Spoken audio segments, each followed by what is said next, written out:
ठीक है नमस्कार ऋतिक जी, एनबीसी 24 न्यूज में आपका बहुत बहुत स्वागत है।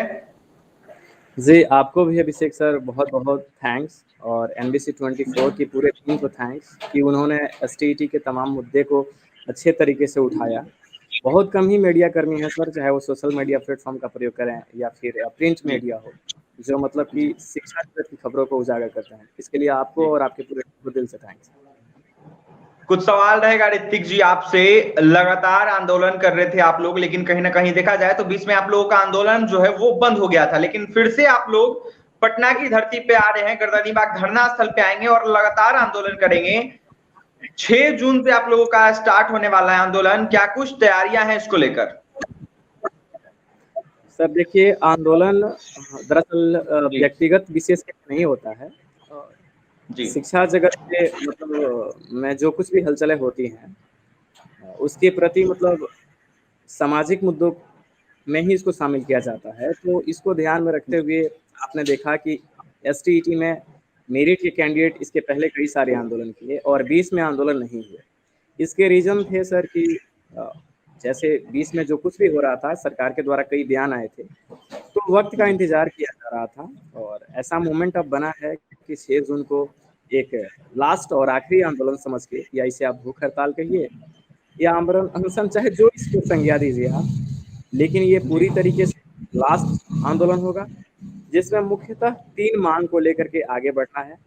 पहला जी मांग होगा गवर्नमेंट एसटीटी 2019 की जो बहाली की है, जिसमें मेरिट लिस्ट का कॉलम दी है, जी सरकार इस पूरी बहाली प्रक्रिया को, जो विगत जितनी बहाली प्रक्रिया एकेडमिक्स मार्क्स को ध्यान में रख के की गई है, उससे इतर जी एसटीटी मार्क्स पे पूरी बहाली संपन्न करे। दूसरी जी मांग, सरकार कहती है कि ऑनलाइन हम बहाली करना चाह रहे हैं। हमारा मांग है कि सरकार सिर्फ ऑनलाइन बहाली ना करे, ऑनलाइन के साथ सेंट्रलाइज बहाली, यानी ऑनलाइन विद सेंट्रलाइज बहाली। तीसरी मांग है जी कि सरकार अति शीघ्र 7th फेज का नोटिफिकेशन माध्यमिक बहाली के लिए जारी करे।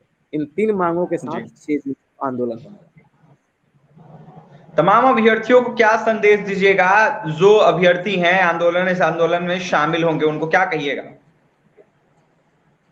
मैं ये कहूँगा सारे लोगों को, और मैं बिहार के लोगों को भी ये कहना चाहूँगा कि पूरी बहाली प्रक्रिया जो शिक्षा विभाग के द्वारा बिहार में होती है, उसमें जी यह एक अलग टाइप के एग्जाम्स कराए गए, जिसमें जितने सीट डिक्लेयर किए गए थे उतने लोगों का मेरिट लिस्ट का कॉलम बना। और मेरिट का महत्व क्या होता है, ये एक चपरासी से लेकर के यूपीएससी क्रैक करने वाला आदमी जानता है। अब ना समझ वाले बिल्कुल लोगों को क्या कहा जाए, लेकिन हर कोई जानता है।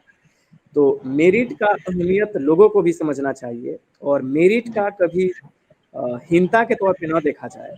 मेरिट जी मेरिट खुद का शब्द ही मेरिट है। तो जी जितने सारे लोग हैं जो एसटीईटी के कैंडिडेट हैं, नॉट मेरिट में भी जो लोग हैं जो इस बात को समझते हैं, महज चंद नंबरों से वो बाहर हुए हैं, वो इस बात को जी समझते हैं। तो नॉट मेरिट का भी भला हो, इसके लिए अगर एसटीईटी मार्क्स पे बहाली होती है तो 30,000 लोग जी मेरिट में आए हैं, और सरकार 80,000 टीचरों की बहाली की बात की है। तो ये 50,000 बच्चे नॉट मेरिट कहीं आएंगे। तो जी यहाँ मेरिट नॉट मेरिट का मुद्दा ज़्यादा नहीं है, ये कुछ लोगों की जी जी नासमझी है, जो नॉट मेरिट के लोग मेरिट को तौहीन तरीके से रिप्रेजेंट करते हैं।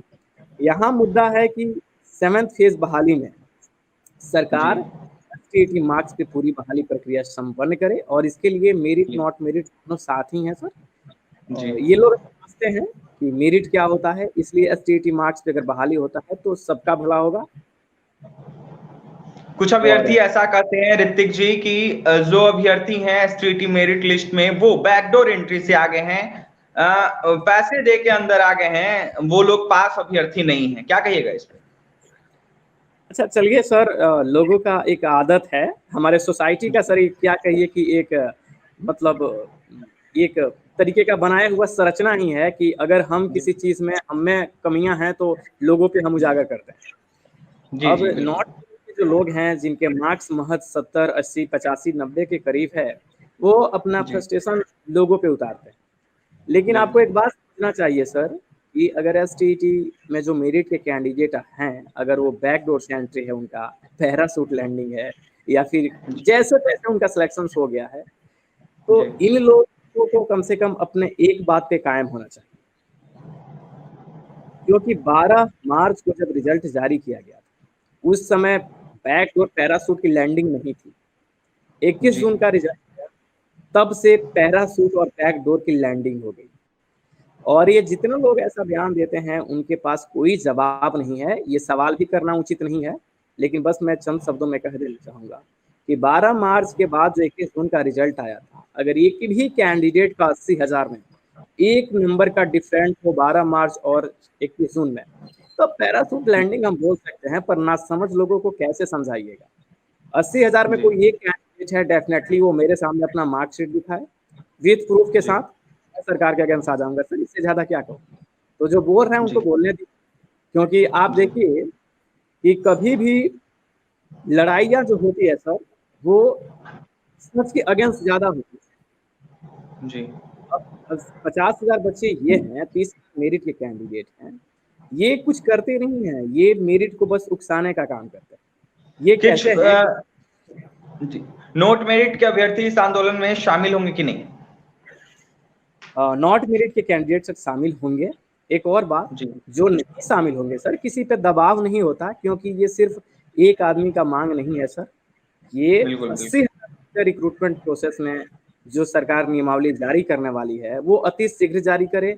एसटीटी मार्च की बहाली का इंडिकेशन हालांकि शिक्षा मंत्री ने भी दे दिया है सर। तो 80,000 की बहाली है, तो इसमें मेरिट नॉट मेरिट सभी लोगों को शामिल होना चाहिए और होंगे सर, उम्मीद है। क्योंकि अगर इस बार जब आप देखे हैं सर कि प्राइमरी वाले बच्चों ने प्रोटेस्ट किया, जी सरकार प्राइमरी का नोटिफिकेशन जुलाई एंड में जारी करने की बात रखी, जुलाई में ना अगस्त फर्स्ट या सेकंड वीक में तो कर ही देगी। बिल्कुल प्राइमरी वाले करते हैं तो हमारी गवर्नमेंट सरकार शिक्षा विभाग है वो प्राइमरी का बात रख देती है, माध्यमिक वाले आंदोलन करेंगे तो माध्यमिक की बात रख देगी।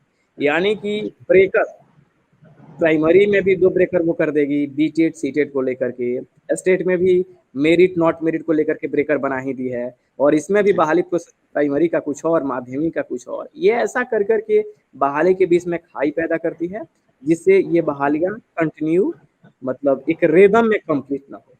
तो हम चाहते हैं इनको जो प्रोटेस्ट होगा कि ये पूरी बहाली आप कंटिन्यू बना के रखिए और जल्द से जल्द सेट आउट कीजिए।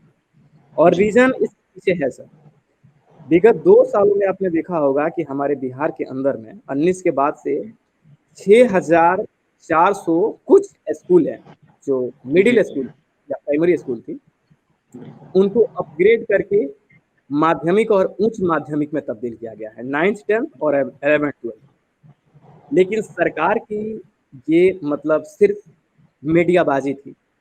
तो 6,400 समथिंग स्कूलें जो अपग्रेड की गई, ये 2020 की बातें हैं। 2022 तक जहां स्कूलें अपग्रेड हुई, वहां पर अभी तक स्कूल के लिए कोड बिहार सरकार के द्वारा नहीं दिए गए थे, और सरकार कह रही थी कि हमने स्कूल तो अपग्रेड कर दिया है, पढ़ाई भी चल रही है, जो कि सर्वथा गलत था।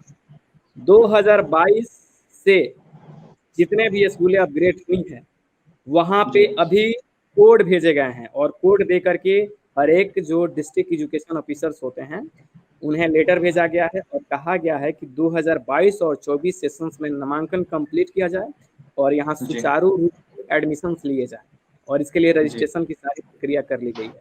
और उसमें ये भी कहा गया है कि 1/40 40 बच्चों पे एक टीचर अति शीघ्र बहाल मतलब सिर्फ बहाल करने की जरूरत है। तो इंडिकेशन साफ है कि 7th फेज में माध्यमिक की बहाली अति शीघ्र ही शुरू होगी, और ये इंडिकेशन सर एक ये भी मिल रहा है शिक्षा विभाग की तरफ से, पता नहीं ये सच हो या झूठ, कि इस साल के लास्ट तक सरकार की प्लानिंग है कि माध्यमिक की बहाली कंप्लीट की जाए। हालांकि बिहार सरकार की बातें कितनी सच होती है ये हर कोई जानता है, लेकिन इस बार हम उम्मीद कर सकते हैं सर कि ये बहाली प्रक्रिया एटलीस्ट जल्द ही कंप्लीट होगी और स्टार्ट भी होगी। बिल्कुल देख सकते हैं एसटीटी मेरिटधारी अभ्यर्थी ऋतिक थे, क्या कुछ कहना था आपने सुना है। देखिए 6 जून से इन लोगों का महाआंदोलन होने जा रहा है पटना के धरती पे गर्दनी बाग धरना स्थल पे, जहां पे ये लोग लगातार धरना प्रदर्शन करेंगे और अपनी मांगों को रखेंगे। देखिए ये लोग लगातार धरना प्रदर्शन करते हैं, लेकिन कहीं ना कहीं देखा जाए तो इनकी बहाली जो है वो अटकी हुई है। लगातार शिक्षा मंत्री की तरफ से आश्वासन मिलता है कि 7वें चरण का नोटिफिकेशन जो है वो जारी हो जाएगा, लेकिन कहीं ना कहीं देखा जाए तो इनका नोटिफिकेशन जो है वो जारी नहीं हो रहा है। जी 1 मिनट जी।